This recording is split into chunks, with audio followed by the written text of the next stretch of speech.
औज़ुबिल्लाहिमिनश्शैतानिर्रजीम बिस्मिल्लाहिर्रहमानिर्रहीम।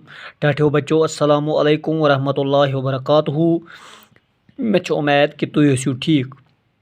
यह class second, subject English, topic Sana in kitchen. यानी यह जन यह टॉपिक आज इम टॉपिक यम सवाल तमन सवालन जवाब लिखन।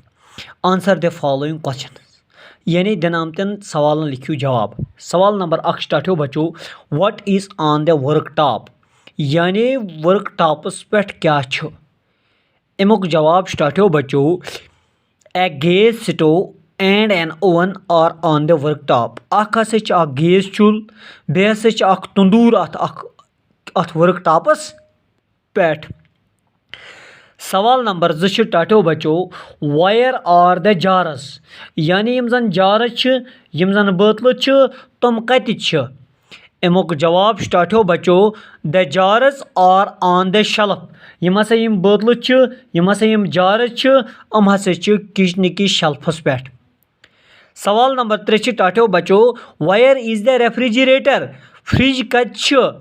अमुक जवाब स्टार्टो बच्चो, the refrigerator is in the corner, use हसा फ्रिज सह हसा कॉर्नरस मज, यानी सह हसा किचन किस कोनस मज। वायर इज द डस्टबिन, यानी सवाल number 4 wire is the dustbin, dustbin कत जाय।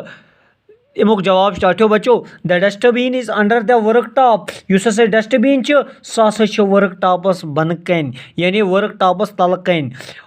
पंचम सवाल स्टार्टो बच्चो, what is Sana's mother doing, Sana मज क्या करान। अमुक जवाब स्टार्टो बच्चो, Sana's mother is chopping onions, युस हसा सना मज सह हसा गंड निकरावान, सह हसा गंड चटान। अम पे ब्या सवाल टाटो बच्चो, राइट ट्रू और फॉल्स, युस सही तथ लिखियो ट्रू, युस गलत तथ लिखो फॉल्स। गोडुक स्टार्टो बच्चो, a dustbin is under the work top, युस हसा डस्टबिन सह हसा वर्क टॉपस बन कन। गो टाटो बच्चो गो यह सही, अत लिखो ट्रू। दुयम the jars on the shelf have water and milk, यम हसा बोतल शेल्फस पे तिमन मज हसा आब बे हसा तिमन मज दोद। ना टाटो बच्चो तिमन मज ओस न आब तो दोद की, तिमन मज चाय, तिमन मज ओस खंड, तिमन मज ओस नून, तिमन मज बाकी बाकी मसाला, तिमन मज ओस न वाटर तो मिल्क की। टाटो बच्चो तेल गो यह फॉल्स।